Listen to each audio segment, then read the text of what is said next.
안녕하세요 여러분, Margot입니다. Hi everyone, it's Margot. Bonjour tout le monde, c'est Margot, j'espère que vous allez bien. Perso, moi ça va. Du coup, aujourd'hui on se retrouve pour un nouvel épisode et aujourd'hui je vais vous parler du drama Made Please the Court, qui est un drama spécial Disney+, de 12 épisodes qui date de 2022 et que j'ai vraiment beaucoup aimé. Franchement, ça fait partie des plus grosses surprises de 2022. C'était vraiment un drama sur lequel je n'avais pas du tout parié, on va être honnête. Vraiment, c'était... en fait, j'y suis allée un peu à reculons en mode il faut que j'aille le regarder pour être sûr qu'il soit pas... voilà, que je passe pas à côté de quelque chose, mais c'était sans plus quoi. J'avais zéro attente dessus. Et franchement, je suis grave contente de m'être forcée à le regarder parce que franchement, sinon, je serais passée à côté de quelque chose. Donc voilà, je suis de retour pour vous en parler. Et si jamais aussi, le drama est issu d'un essai qui a été écrit par Jang Ye-jin. Voilà, et il me semble que c'est du même nom, si je ne dis pas de bêtises, pour ceux que ça intéresse.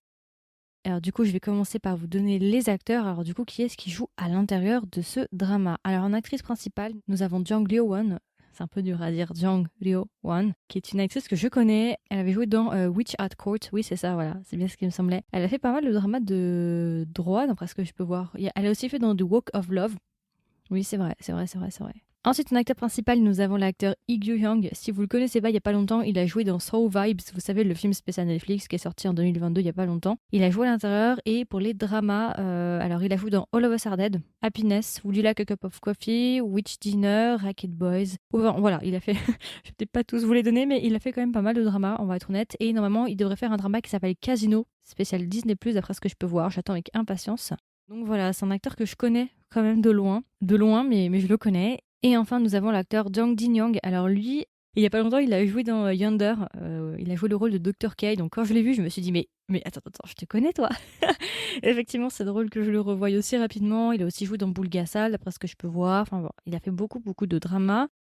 Alors du coup, de quoi parle Made Please the Court? Alors c'est vrai que quand vous regardez l'affiche, ça se voit tout de suite, on va parler d'un drama de droit, bien évidemment. Alors en fait, on va se placer avec notre personnage principal qui s'appelle Notsaki. Notsaki, en fait, c'est une jeune femme qui travaille dans une des plus grandes firmes d'avocats. Voilà. Au début du drama, elle est au sommet de sa carrière et en gros, on comprend qu'elle est un petit peu la fille adoptée d'une famille de Chaebol qui est justement à la tête de l'agence où elle travaille, l'agence d'avocats. C'est un petit peu le chouchou en fait d'un personnage que vous allez voir dans le drama qui est vraiment le père de famille, le directeur en fait, qui est à la tête en fait de la famille Chaebol, qui s'appelle Chang Byung-chun. Ok, c'est un petit peu la fille adoptive et en gros on comprend qu'il y a pas mal d'hostilité envers elle parce que voilà les membres de la famille ne l'apprécient pas forcément. Ok. Et on va dire que elle est obligée de se battre tout le temps pour justement réclamer sa place et se faire une place dans la famille et même se faire une place dans l'entreprise. Et en gros, on comprend que c'est vraiment, elle passe son temps à travailler, elle fait que bosser en fait, sa vie c'est juste son travail et elle n'est pas spécialement respectée dans justement son agence. De l'autre côté, on a un personnage qui s'appelle Jang-gi-do. Jang-gi-do, lui, c'est le directeur de l'agence dans laquelle elle travaille, ok, de la firme plutôt, en fait, c'est plutôt une firme. Jang-gi-do est à la tête en fait de la firme où travaille Notsaki et c'est le fils de Jang Byung-chun, donc c'est l'héritier en fait de la famille Chaebol. C'est l'héritier. Donc c'est un petit peu, si vous voulez, son frère adoptif entre guillemets, même s'il y a un énorme écart d'âge. Et ce qui va se passer, c'est qu'au début du drama, on va avoir un cas un petit peu sensible et on va dire qu'il va y avoir quelques problèmes à cause de ce cas-là et Notsaki va rencontrer le chemin d'un autre avocat qui s'appelle Joa Sibek, qui est joué par Lee Gyu-hyung. Et lui, on comprend en fait que c'est un avocat qui est complètement aux opposés de Notsaki. Notsaki, elle est dans une grande firme, donc elle travaille uniquement pour les plus riches, ok, un petit peu à la Vincenzo. En fait, après, on va faire des comparaisons avec Vincenzo parce que c'est un petit peu les mêmes patterns. Et donc, elle travaille uniquement pour les plus riches, alors que Joa Sibek, lui, c'est un avocat commis d'office en fait pour les personnes les plus défavorisées. Donc, il est vraiment au plus près en fait des personnes de la vie courante. Et lui, au contraire, il traite pas du tout en fait avec les personnes riches, les fils de les Chaebol, les genres de choses. Lui, il s'occupe vraiment des gens lambda en fait. Donc c'est vraiment deux avocats très différents. Et ce qui va se passer pour certaines raisons, je vais pas vous expliquer pourquoi, mais ils vont devoir travailler ensemble et ils vont se retrouver partenaires. Ils vont travailler ensemble dans la même firme d'avocats. Et c'est à peu près tout. Je vais pas vous en dire plus.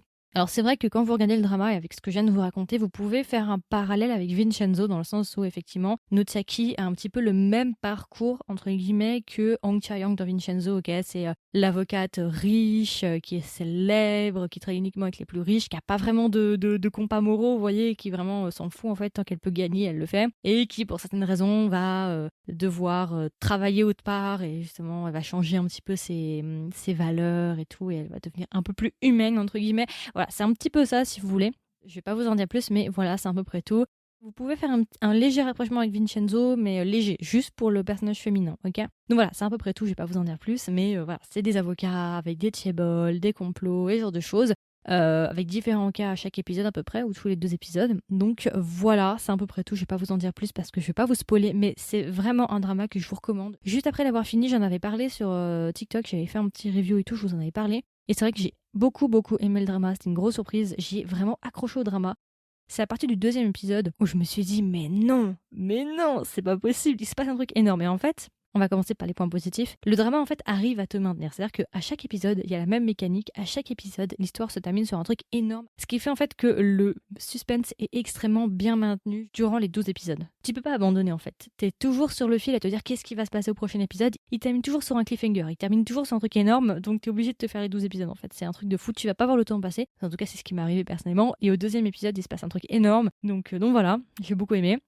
Je trouve personnellement que le duo des 2 avocats fonctionne hyper bien. Vraiment, j'ai beaucoup aimé leur duo. En plus, il y a une petite romance. Bon, c'est vraiment minime. Leur romance, c'est quand même secondaire par rapport au reste de l'histoire. Mais il y a quand même une petite romance pour ceux que ça intéresse. Et je trouve que le duo fonctionne bien. En fait, c'est de dorai. C'est vraiment des dorai, en fait. C'est 2 tarés. D'accord. Donc, qu'est-ce qui se passe quand 2 avocats complètement tarés se rencontrent et travaillent ensemble? Bah, vous avez le drama. J'aime beaucoup. Il y a vraiment des scènes hilarantes. Leurs dynamiques sont beaucoup trop drôles. Vous allez voir, c'est incroyable. J'aime beaucoup. J'ai beaucoup ri.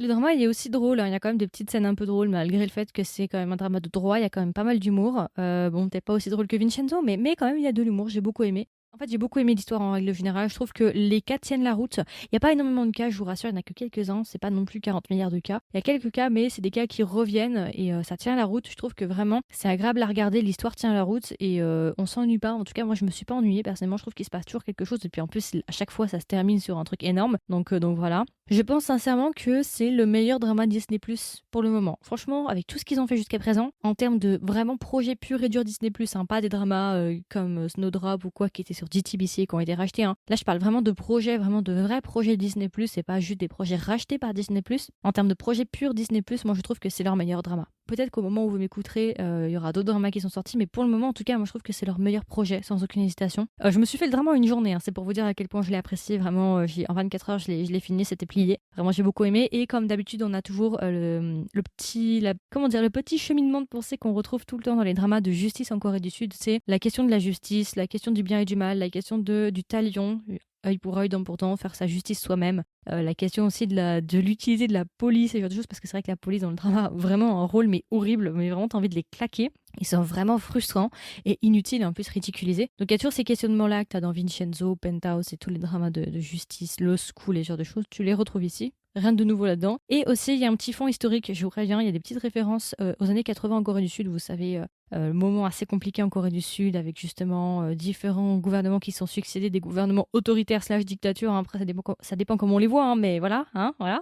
Et justement le KCIA, les citoyens qui étaient torturés, on les forçait à faire des aveux comme quoi ils étaient des espions nord-coréens alors que c'était faux. Beaucoup de gens ont été torturés. Bref, il y a des petites références à ça. Enfin même, il y a en fait le fil rouge du drama, c'est une référence à ça. Donc pour ceux que ça intéresse, voilà, vous pourrez regarder aussi. Je vous le dis tout de suite peut-être parce que moi j'ai pas tout de suite compris que c'était ça en fait. Il a fallu 3-4 épisodes pour que je me dise ah d'accord, ok, c'est parce que c'est pas au début c'est pas explicitement dit, c'est jamais explicitement dit, en tout cas pas dans la première moitié. Donc je pense que plus tôt vous êtes au courant, mieux c'est, comme ça vous pourrez mieux vous caler dans l'histoire. Donc je vous le dis maintenant. Donc voilà, c'est à peu près tout en termes de points positifs. En points négatifs, j'ai pas vraiment de points négatifs, mis à part que la police, vraiment dans le drama, mais elle est écrite de manière mais horrible, vraiment mais abject. Vous verrez, mais la police dans le drama a plus un rôle. Ils gênent en fait. Ils sont de trop en fait. T'as envie juste de les renvoyer chez eux en fait. C'est vraiment ça. T'es en mode vous servez à rien, partez. C'est un peu ça dans le drama. Donc voilà, ça peut être un point négatif, ça dépend comment vous le voyez, mais en tout cas moi ils m'ont plus saoulé qu'autre chose. J'aurais préféré qu'on les vire carrément parce que c'était vraiment inutile. Et voilà, c'est à peu près tout du coup. Et du coup, si je devais recommander le drama à un ami ou une amie, qu'est-ce que je lui dirais et est-ce que même je recommanderais le drama?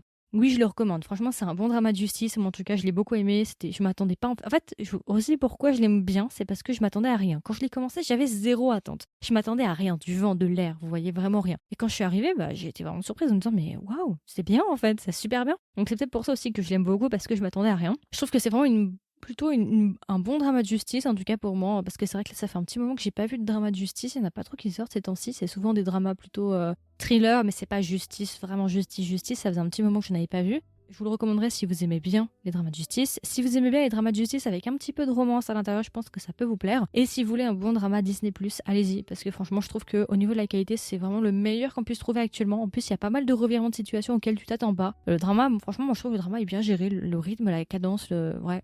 Franchement, je trouve que c'est très très bien géré. Je trouve qu'ils ont vraiment bien bossé là-dessus. Donc voilà, moi franchement, je vous le recommande. Il n'y a aucun souci là-dessus. Vraiment, c'est un drama que j'ai beaucoup beaucoup aimé.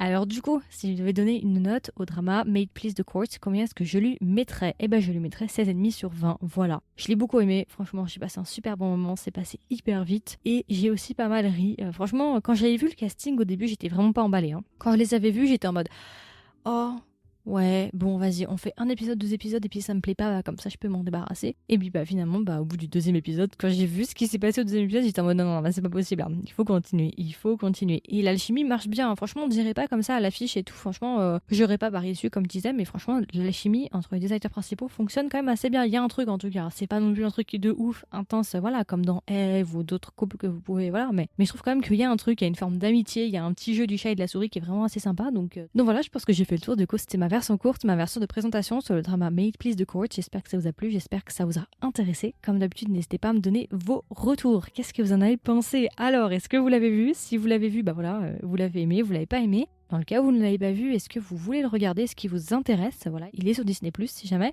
Donc il y aura une section commentaires en dessous de cet épisode-là si vous l'écoutez sur Spotify. Dans le cas où vous l'écoutez pas sur Spotify, il n'y a pas de souci, vous pouvez venir me voir sur Instagram ou sur TikTok. Tous mes réseaux sociaux sont en description. Si jamais ça vous intéresse, vous pouvez cliquer dans la description de cet épisode-là en particulier. Et puis voilà, écoutez, je vous souhaite une agréable journée ou une agréable soirée. Et je vous dis à la prochaine pour un nouveau drama. Bye bye!